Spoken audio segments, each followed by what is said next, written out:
பாரம்பரியமாக சொல்லப்படுகின்ற நிகழ்வு இது. கள்வர்கள் நடுவில் சிலுவையில் அறையப்பட்டிருந்த இயேசுவின் உடலில் உயிர் இருக்கின்றதா என்பதை அறிய விரும்பிய படைவீரன் அவரது விழாவில் ஈட்டியால் குத்தினான். இந்த படைவீரனின் வலக்கண் பார்வையற்றிருந்தது. இவன் இயேசுவின் விழாவில் ஈட்டியால் குத்தியதும் அதிலிருந்து வழிந்த செந்நீர் இவனது பார்வையற்ற வலக்கண்ணில் பட்டதும் அது பார்வை பெற்றது. உடனே படைவீரன் இயேசுவே என் மீட்பராகிய கடவுள் என நம்பி அவரை ஏற்றுக்கொண்டான்.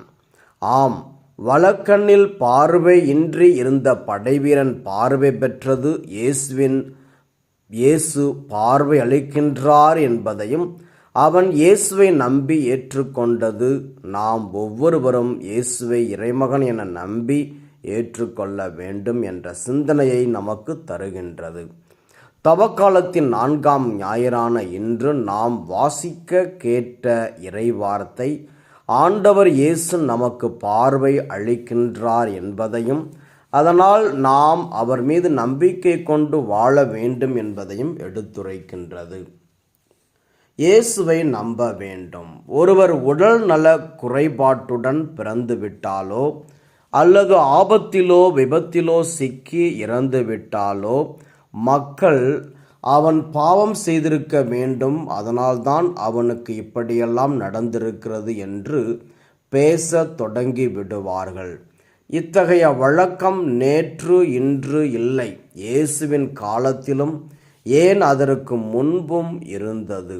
நற்செய்தியில் பிறவியிலேயே பார்வையற்றிருந்த ஒருவரை பார்த்து இயேசுவின் சீடர்கள், ரபி, இவர் பார்வையற்றவராய் பிறக்க காரணம் இவர் செய்த பாவமா, இவர் பெற்றோர் செய்த பாவமா என்று கேட்கிறார்கள். அப்போது இயேசு அவர்களிடம், இவர் செய்த பாவமும் அல்ல, இவர் பெற்றோர் செய்த பாவமும் அல்ல, கடவுளின் செயல் இவர் வழியாக வெளிப்படும் பொருட்டே இப்படி பிறந்தார் என்று சொல்லி இயேசு அவருக்கு பார்வை அளிக்கின்றார். இயேசு பிறவியிலேயே பார்வையற்றிருந்த மனிதருக்கு பார்வை அளித்ததோ ஓர் ஓய்வு நாள். இதனால் பரிசேயர்களும் அவர்களை சார்ந்தவர்களும் ஓய்வு நாளில் பார்வை அளிக்கும் ஒருவர் கடவுளிடமிருந்து வந்திருக்க முடியாது என்று இயேசுவை ஏற்றுக்கொள்ள மறுக்கின்றார்கள். மட்டுமல்லாமல் பார்வையற்ற மனிதரை துன்புறுத்தவும் தொடங்குகின்றார்கள். பரிசேயர்கள் இவ்வாறு நடந்து கொண்டாலும் பார்வை பெற்ற மனிதர் இயேசு கடவுளிடமிருந்து தான் வந்திருக்க வேண்டும் என்று அவரை நம்பி ஏற்றுக்கொள்கின்றார். யோவான் நற்செய்தியில் இடம்பெறும் இயேசு செய்யும் ஒவ்வொரு அருஞ்செயலும் ஓர் உண்மையை நமக்கு வெளிப்படுத்தும். இயேசு பிறவியிலேயே பார்வையற்றிருந்த மனிதருக்கு பார்வை அளித்த நிகழ்வு இயேசுவே உலகின் ஒளி, யோவான் 8:12 என்கின்ற ஆழமான உண்மையை நமக்கு எடுத்துரைக்கின்றது. இயேசு உலகின் ஒளி. அவர் நமக்கு புற பார்வையை மட்டுமல்லாமல் அகப்பார்வையையும் தருகின்றார் என்பதால் அவர் மீது பார்வை பெற்ற மனிதரை போன்று நம்பிக்கை கொள்ள வேண்டும், அகப்பார்வை பெற வேண்டும். கடவுள் ஆண்டவர் இயேசு கிறிஸ்து வழியாக நமக்கு புறப்பார்வை மட்டுமல்லாமல் அகப்பார்வையும் தந்திருக்கின்றார் எனில் அதை கொண்டு நாம் என்ன செய்ய வேண்டும் என்ற கேள்வி நமக்கு எழலாம். இதற்கான பதிலை இன்றைய முதல் வாசகம் தாங்கி வருகின்றது. இஸ்ரேலின் முதல் அரசனாக திருப்பொழிவு செய்யப்பட்ட சவுல் கடவுளின் கட்டளையை கடைபிடியாமல் தன் விருப்பம் போன்று செயல்பட்டான். இதனால் அவனை அரியணையிலிருந்து தூக்கி எறிந்த கடவுள் அவனுடைய இடத்தில் பெத்லகேமை சார்ந்த ஈசாவின் புதல்வர்களில் ஒருவனை திருப்பொழிவு செய்யுமாறு சாமுவேலிடம் சொல்கின்றார். சாமுவேலும் கடவுள் சொன்னவாறு கொம்பினை எண்ணெயால் நிரப்பிக்கொண்டு பெத்லகேமில் உள்ள ஈசாவிடம் வருகின்றார். அவருடைய மகன்களுள் எலியாவை பார்த்ததும் ஆண்டவரால் திருப்பொழிவு செய்யப்பட்டவன் இவனாகத்தான் இருக்கும் என்று சாமுவேல் எண்ணும்போது கடவுள் அவரிடம் அவன் தோற்றத்தையும் உயரத்தையும் பார்க்காதே, ஏனெனில் நான் அவனை புறக்கணித்து விட்டேன். மனிதர் முகத்தை பார்க்கின்றனர், ஆண்டவரோ அகத்தை பார்க்கின்றார் என்கிறார். இதன் பிறகு சாமுவேல் ஈசாயின் 7 புதல்வர்களையும் தவிர்த்து 8வது புதல்வனான தாவீதை திருப்பொழிவு செய்கின்றார்.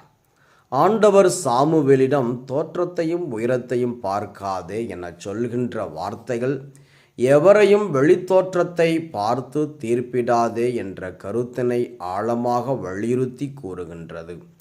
ஒருவரின் வெளித்தோற்றத்தை பார்த்து அவரை தீர்ப்பிடக்கூடாது எனில் அவரது உட்புறத்தை பார்த்து தீர்ப்பிட வேண்டும் என்று அர்த்தமில்லை.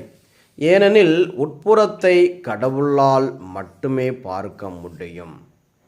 திருப்பாடல் 139. அதனால் கடவுளுக்கு மட்டுமே தீர்ப்பிடும் அதிகாரம் உண்டு. நாம் யாரையும் எக்காரணத்தையும் கொண்டு தீர்ப்பிட தகுதி இல்லாதவர்கள் என்பதை உணர்ந்து வாழ வேண்டும். இருளின் செயல்களை களைய வேண்டும். ஒளியாம் இயேசு நமக்கு புற ஒளியை மட்டுமல்லாது அக ஒளியையும் தந்திருக்கின்ற போது ஒளியாயிருக்க வேண்டும் அல்லது புதியதொரு வாழ்க்கை வாழ வேண்டும். இதுவே கடவுளின் திருவுளமாகும். ஆனால் நாம் ஒளியாய் இருப்பதற்கு பதில் இருளாயிருக்கின்றோம். இப்படி இருளாய் இல்லாமல் ஒளி பெற்ற மக்களாய் வாழ வேண்டும் என்ற அழைப்பினை இன்றைய 2ஆம் வாசகத்தின் வழியாக பவுல் தருகின்றார்.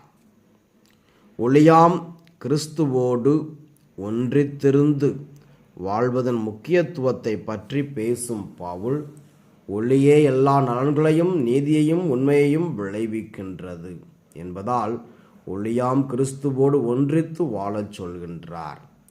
இன்று பலரும் இன்றைய நற்செய்தியில் வரும் பரிசேயர்களைப் போன்று இயேசுவிடம் வருவதற்கும் அவர் மீது நம்பிக்கை கொண்டு வாழ்வதற்கும் தயங்குகின்றார்கள். காரணம், தங்கள் தீச்செயல் வெளியாகிவிடும் என்பதால் தான். யோவான் 3:20.